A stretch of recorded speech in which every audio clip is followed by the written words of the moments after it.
ಮಧ್ಯಪ್ರಾಚ್ಯದಲ್ಲಿನ ಬಿಕ್ಕಟ್ಟು ಸದ್ಯಕ್ಕೆ ಮುಗಿಯೋದು ಡೌಟ್. ಈ ವರ್ಷವಿಡೀ ತೈಲದ ಸಂಕಷ್ಟ ಗ್ಯಾರಂಟಿ ಅಂತ ಇದೀಗ ಮೂಡೀಸ್ ಹೇಳ್ತಾ ಇದೆ.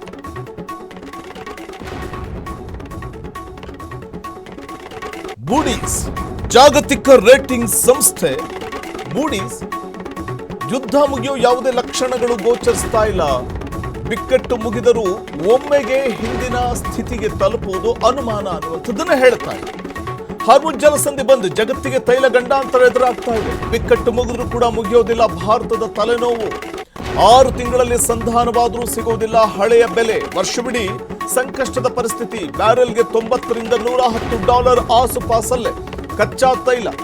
ರೂಪಾಯಿ ಮೌಲ್ಯ ಪಾತಾಳಕ್ಕೆ ಇಳಿದಿದ್ದು ಷೇರುಪೇಟೆ ಸಂಪೂರ್ಣ ನುಜ್ಜುಗುಜ್ಜಾಗಿದೆ. ಇಂಧನ ಕೊರತೆ ನೀಗಿಸೋದಕ್ಕೆ ಪರ್ಯಾಯ ಮಾರ್ಗದತ್ತ ಮೋದಿ ಚಿತ್ತ ಹರಿಸ್ತಾ ಇದ್ದಾರೆ. ಮಧ್ಯಪ್ರಾಚ್ಯದಲ್ಲಿನ ಬಿಕ್ಕಟ್ಟು ಸದ್ಯಕ್ಕೆ ಮುಗಿಯೋದು ಡೌಟು.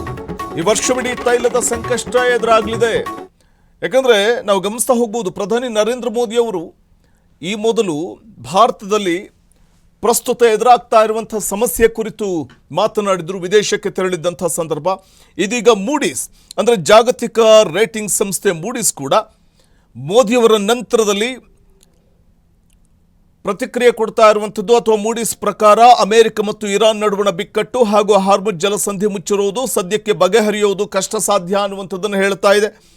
2026ರಲ್ಲಿ ಜಾಗತಿಕವಾಗಿ ತೈಲ ಬಿಕ್ಕಟ್ಟು ಮುಂದುವರಿಯಲಿದೆ ಅಂತ ಜಾಗತಿಕ ರೇಟಿಂಗ್ ಸಂಸ್ಥೆ ಮೂಡೀಸ್ ಹೇಳ್ತಾ ಇದ್ದು, ಪಶ್ಚಿಮ ಏಷ್ಯಾದ ಯುದ್ಧ ಮತ್ತು ಹೆಚ್ಚುತ್ತಿರೋ ತೈಲ ಬೆಲೆಗಳ ಹಿನ್ನೆಲೆಯಲ್ಲಿ ಮೂಡೀಸ್ ಸಂಸ್ಥೆಯು ತನ್ನ ಇತ್ತೀಚಿನ ವರದಿಯಲ್ಲಿ ಭಾರತದ ಆರ್ಥಿಕತೆ ಮೇಲೆ ಬೀರುವಂತಹ ಪರಿಣಾಮಗಳ ಕುರಿತು ಎಚ್ಚರಿಕೆಯನ್ನು ಕೂಡ ನೀಡುತ್ತಾ ಇದೆ. ತೈಲ ಬಿಕ್ಕಟ್ಟಿನ ಹಿನ್ನೆಲೆಯಲ್ಲಿ ಮೂಡೀಸ್ ಸಂಸ್ಥೆ ಭಾರತದ 2026ರ GDP ಬೆಳವಣಿಗೆ ಮುನ್ಸೂಚನೆಯನ್ನು 6% ಕಡಿತಗೊಳಿಸಿದೆ. ಹಿಂದೆ ಇದನ್ನು 6.8 ಅಂತ ಅಂದಾಜು ಮಾಡಲಾಗಿತ್ತು.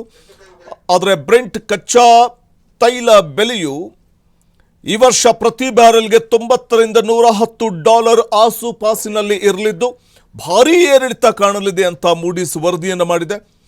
ಭಾರತಕ್ಕಿರುವಂಥ ಬಹುದೊಡ್ಡ ಸವಾಲು ಅಂತಂದರೆ, ಭಾರತವು ತನ್ನ ಒಟ್ಟು ಇಂಧನ ಅಗತ್ಯದ ಸುಮಾರು 90% ಕಚ್ಚಾ ತೈಲ ಮತ್ತು LPGಯನ್ನು ಆಮದು ಮಾಡಿಕೊಳ್ಳೋದ್ರಿಂದ ಈ ಬಿಕ್ಕಟ್ಟು ದೇಶದ ಆರ್ಥಿಕತೆಯ ಮೇಲೆ ನೇರ ಪರಿಣಾಮವನ್ನು ಬೀರಲಿದೆ. ಇಂಧನ ಕೊರತೆ ಮತ್ತು ಸಾರಿಗೆ ವೆಚ್ಚ ಹೆಚ್ಚಾಗೋದ್ರಿಂದ ಭಾರತದಲ್ಲಿ ಹಣದುಬ್ಬರ ಸರಾಸರಿ 4.5% ಏರಬಹುದು ಅಂತ ಅಂದಾಜಿಸಲಾಗಿದ್ದು, ಒಂದು ಕಡೆ ಈಗ ಕೊಡ್ತಾ ಇರುವಂತಹ ಜಾಗತಿಕ ರೇಟಿಂಗ್ ಸಂಸ್ಥೆ ಮೂಡೀಸ್ ಕೊಡ್ತಾ ಇರುವಂತಹ ಈ ಅಂಕಿಅಂಶಗಳು ಬಹುದೊಡ್ಡ ರೀತಿಯಲ್ಲಿ ಭಾರತೀಯರಿಗೆ ಆತಂಕವನ್ನು ಮೂಡಿಸ್ತಾ ಇದೆ.